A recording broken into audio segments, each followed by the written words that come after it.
season, and tonight is Jordan, and it's really great to have everybody back. And so, are you ready, Christopher? Yes. Good. Ready? Everyone has their cameras out. Everyone's like. Hi, my name is Jordan Monteiro. You can also call me just Jordan. You don't call me my full name. Jordy, Jojo. I have a lot of nicknames, but let's see. So this work in particular is based off of my dream journal series, and it's pretty straightforward. It's literally just, dreams that I pick and choose, some of the symbols in the work that I decide to use in the work, some that I find a little more important or significant than others. In a way, it's a little bit of like, self-therapy for myself. I feel like dreams are, sort of reflective of our anxieties, fears, and overall being.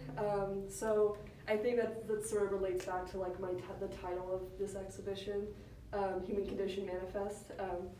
But yeah, that's sort of what this work is all about. I'm just gonna leave it at that, leave it simple. Does anyone have any questions? What's your favorite piece? Oh gosh. What is my favorite piece? This one took a lot of work, a lot of sweat. That one took the most sweat. But I feel like maybe my favorite one in particular, maybe the one right there, because that one sort of, Sorry. It's for the parents. Is kind of what started it all, I think.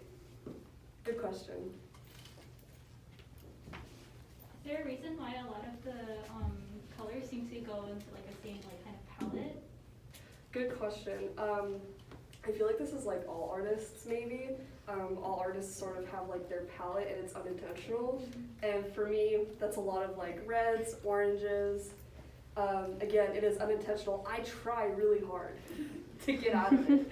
And I'm like, let's do pink. And I'm like, wait, that's still like the same thing. So I try, but I always sort of end up doing something a little warmer. It's unintentional, but yeah, good question. Let's go here and then we'll go this way. Okay, in your dreams, would you say a lot of these are nightmarish, or like what are you doing in these dreams? What am I doing, like as far as like if it's like third person, first person sort of thing? Yeah. I have a mix. So I don't know like what it's like for other people, but I typically will either have a first person dream or a third person. Typically the first person's always more scary because that's like, it feels like it's you. There was a second part to your question that I'm forgetting. Are they nightmarish, or yeah, are they just surreal? I feel like they might be a little more surreal. When it comes to nightmares, I think that's like the best part about it too, is that I can choose what I want. I don't necessarily have to depict the nightmares. Some of them afterward, as I'm analyzing it, I'm like, that was a nightmare. But like while you're in it, it doesn't really seem that way. Like this one is a little nightmarish. But yeah, I feel like it's not until after that I realized that was a nightmare. That was scary. But yeah, I hope that answered your question. What kind of thought process do you go through when you're naming your pieces? Ooh, that's like the hardest and one of the best parts for me. I think the one I thought about the most was probably this one. And so I guess first off, I'm always thinking about it as I'm making it, not when it's finished. And I think that's sort of like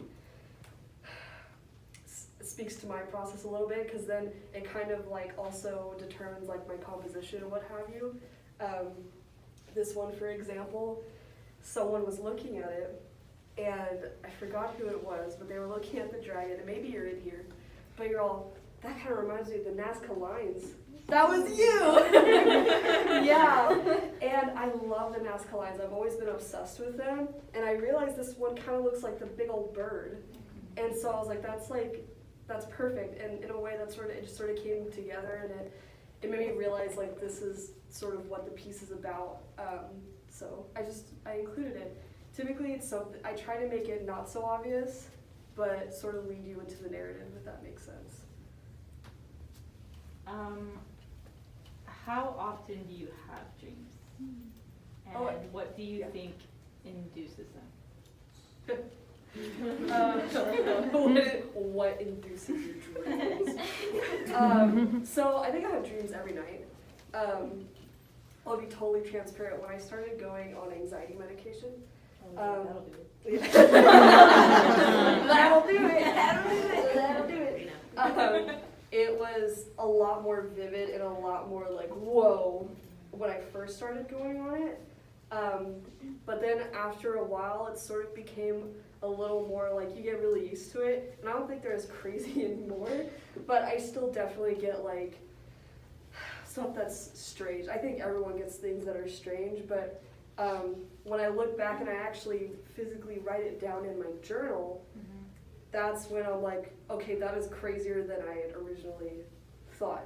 But yeah, did that answer your question? Yeah, follow-up question. Yes. So, when you're writing down your dreams, do you do it as soon as you wake up, once they fester and process, or at the end of the day? Yeah, so I'd say the best answer is when they fester and like I'll be thinking about it throughout the day. I'll use this one as an example. So many things happened in this dream that I cannot remember, but I specifically remembered a specific moment in the dream, and I feel like that moment was best representative of like a whole and sort of like the message, if that makes sense. So I clung to it, and when I decided that's it, that's when I grabbed my journal and I just scribble on there like a little kid into my journal. But yeah, I hope that answered your question. Yeah, you go ahead. She already went. So, I had a train of thought, now I'm having to recollect, I'm sorry. No, you're So, fine. I'm going to say that this right here is my favorite. It reminds me of something that would be seen in a dream, brought into the world. Do you think you're going to work with 3D like more as opposed to 2D paintings? Does this make you want to keep going with this kind of thing? So, first of all, great question. Second of all, it definitely has inspired me to want to do more. And it seems kind of strange, right? It's like there's a bunch of paintings and there's like one installation piece. And I did that because I felt that the dream I had would best be represented as a 3D form. So it really just depends on the dream that I have or the symbols in the dream that I decide that I want to depict. In this case, yeah, I wanted it to be 3D. And I feel like because I've done this, there's more to come. So I don't know how many it's going to be, but yes. Yes. This is a bit of a big boy question. Yeah, So, oh gosh, philosophy major. I know. So your entire show is called like Human Condition Manifest. So I wanted to maybe ask about what you think of what aspects of the human condition you have either intentionally or unintentionally tried to manifest through your pieces, and what that kind of means to you. For sure. I'll answer this to the best of my ability. You're the So, expert. Yeah. So in that question, I sort of highlighted the word manifest. To just put it out there, I have a fear of manifestation. So the fact that I put that in the title, I think is like, representative of like the whole thing about dreams and nightmares. Typically when we just think of dreams nowadays, it's like nightmares, and it's like, because dreams are typically always like crazy stuff.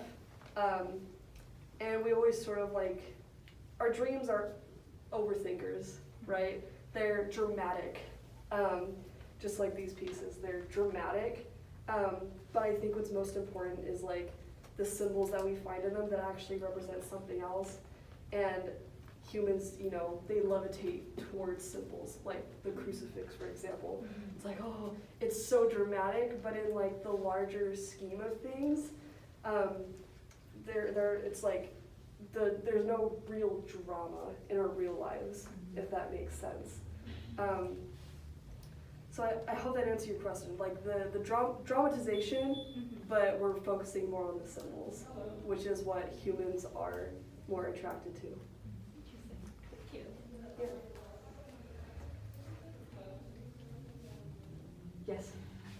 say that my first question was going to initially be this, then this came up, and again, beautiful, I love it. I wanted to ask about the pieces on this wall specifically. Are they actually, because they're so painterly, are they actually pieces somewhere, or are they completely digital? So two of them are not, I guess, not completely digital. There are parts of them, like I think it's the two on this side, that are the ones that are on either side.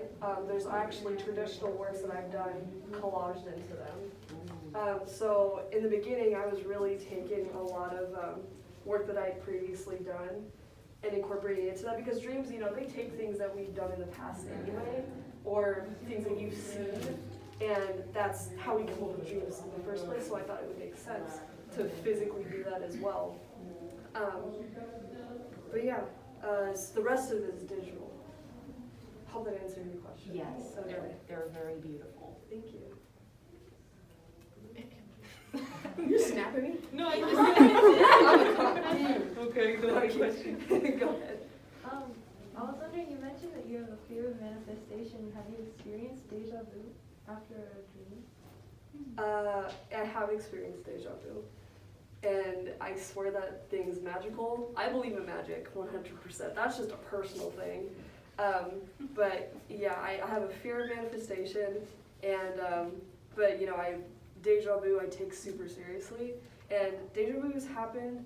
Some of them have happened in like not so important parts of my life, but some have happened in very significant parts of my life as well, which is why I think I take them so seriously. But thank you for the question. You had a question. Yes. So I feel like, we've worked a lot like around each other, and I know you love painting, like you're a painter in like your heart and soul and everything. And even when you go digital, it's like that is pretty much painting, right? It's just not with like paint. Right. But so what about the act of painting and like the material do you think translates so well to your dreams and like the flow of it all?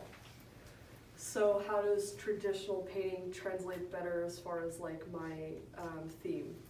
Yes. Okay, I'm like trying to, like, is that the question? But I guess this sort of leads to the question from earlier. This isn't like there's painting involved in this, but like it just, if it's real, it's like you can touch it, right? Mm-hmm. I'm sorry, I think I have to think about this one. Dang it. I got you. You're all like, I'm You're waiting. Let's see. Well, I definitely prefer traditional painting. First and foremost, I prefer traditional painting.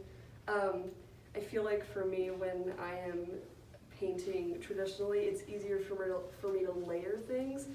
In a digital format, you can literally layer, like there's those I don't know if anyone's familiar with Procreate or Photoshop, but you can literally actually have layers. But when it comes to like traditional, it's both easy and super hard. Like I had, as far as like these two works right here, I had problems with sequencing and a little bit of narrative. And when you're trying to find like that push and pull balance, it's a little harder, but I like it because then it also helps me grow a stronger narrative. And especially with dreams, it's kind of what it's all about, right? Is like narrative, it's super content heavy. So I feel like it's more of a workout when you're doing it traditionally mentally. So even like just with that, just the process itself, I think is why it's probably more impactful when it is a traditional piece. Does that make sense? Did I answer your question? Okay, let me know if I didn't. You're all like, no, Jordan. You're like, Yeah.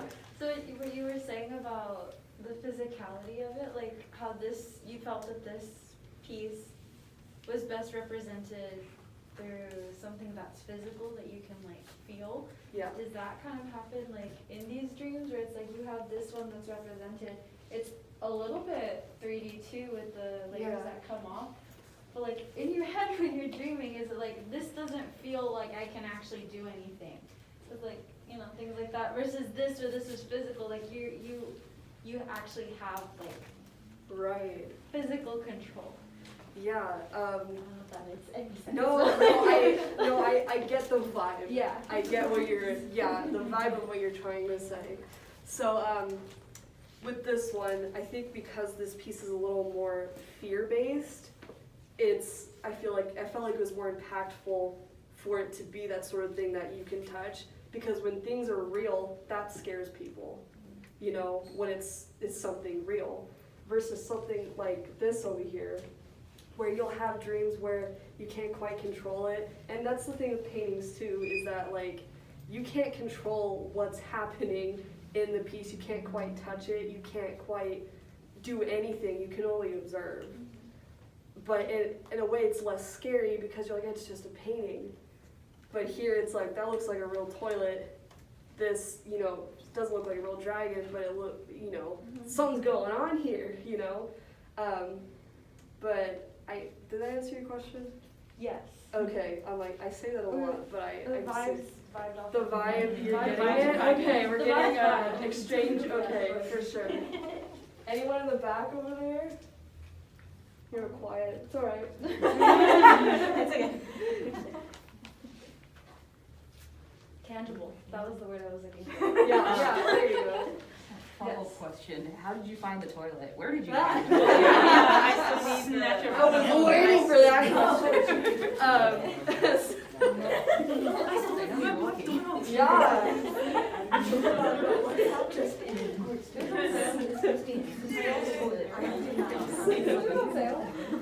So I got the toilet from Berkeley, and where's Tiffany? There's Tiffany. I wanted to be able to have like options as far as like it's a crazy, when you're an artist, you're like, I want to make sure I get the right toilet. I can't just get any old toilet. I get the toilet. So she showed me pictures of this place called Urban Ore in Berkeley, and they have like this whole yard of stuff. Do they have bathroom stalls? Stuff. Do they have bathroom stalls? You know, they have a lot of stuff. I think they probably would have. But they have this whole thing of toilets. And I was like, yeah, I need choices. And everything there is used, you know, it's like a thrift store, but it's a warehouse. And a whole yard. Angie was with me, Sanchez was with me. Oh yes, let's clap for them. They helped me bring the toilet. Sanchez did the heavy lifting. Toilet transporter for real. Yeah. But yeah, that's where I got it. I got it in Berkeley. What was it called again, the place? Urban Ore. So if you want to write that down real quick. Heck yeah. Yeah. It's a nice visit too. It's an excuse to go to Berkeley. So. I want to emphasize the field of toilets. Oh yes. Field Field of toilets. That should be your next piece. Yeah, field of toilets. Field of toilets. The abandoned cars that you see that one picture of, but it's all just toilets. Yes. Yes. I'm assuming you have bathroom stalls. Yeah, you're gonna bring the toilets now. Just the one trip. Yo, can I go? That's so Yeah. intimate. Yeah. That's so intimate. Like, I don't want anybody in here. This isn't an interactive piece, right? Everyone's like, can I sit on it? No, but that's an extra question. Well, yeah, no, but like, I mean, I hope it's not interactive. Do you want to sit on it? Genuinely, no.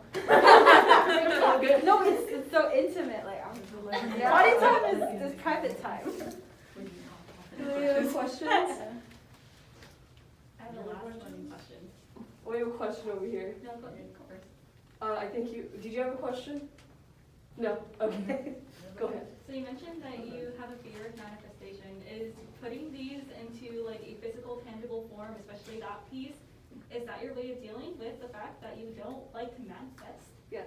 How did that feel? I'm gonna go.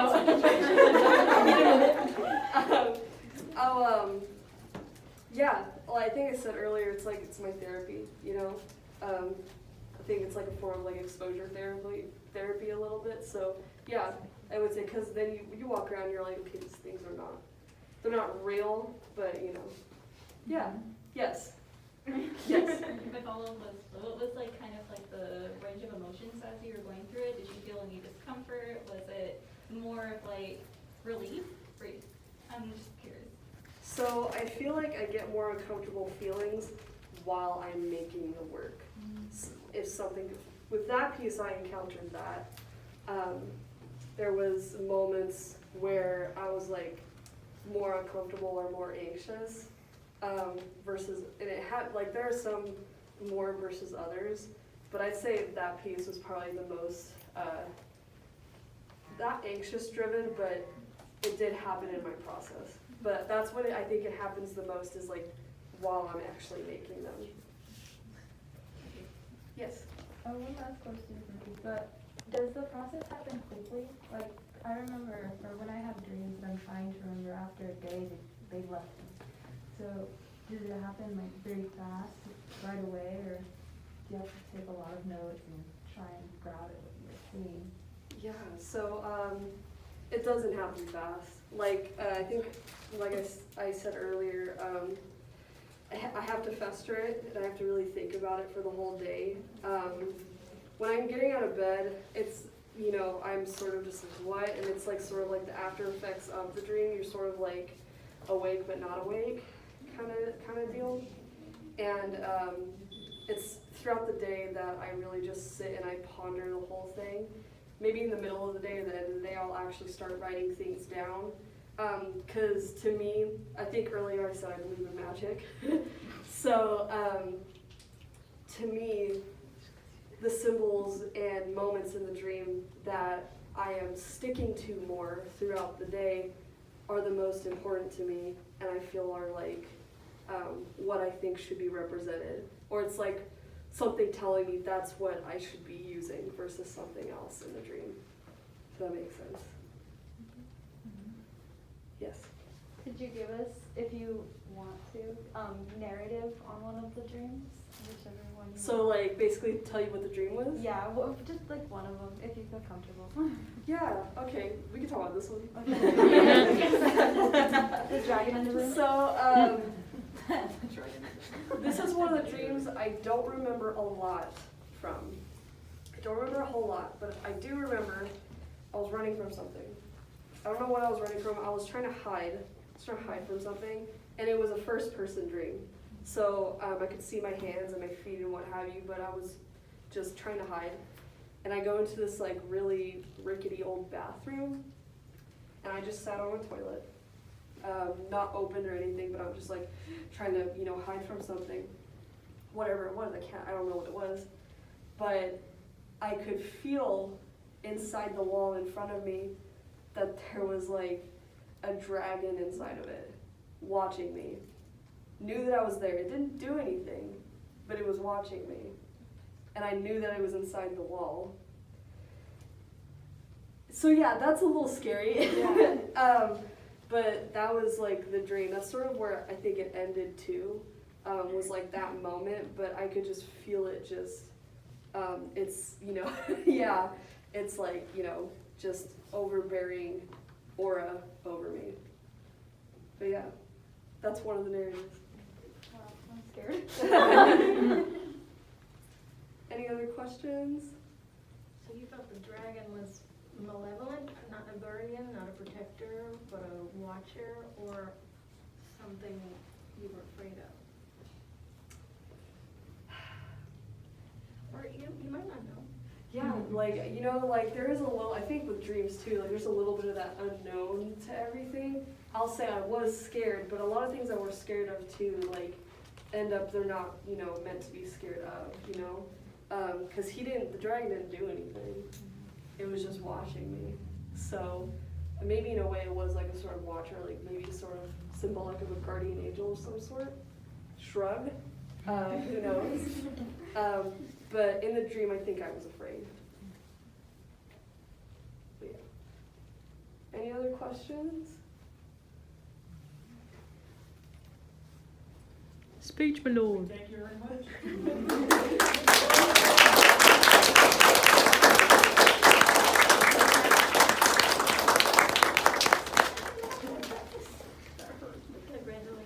Thank you.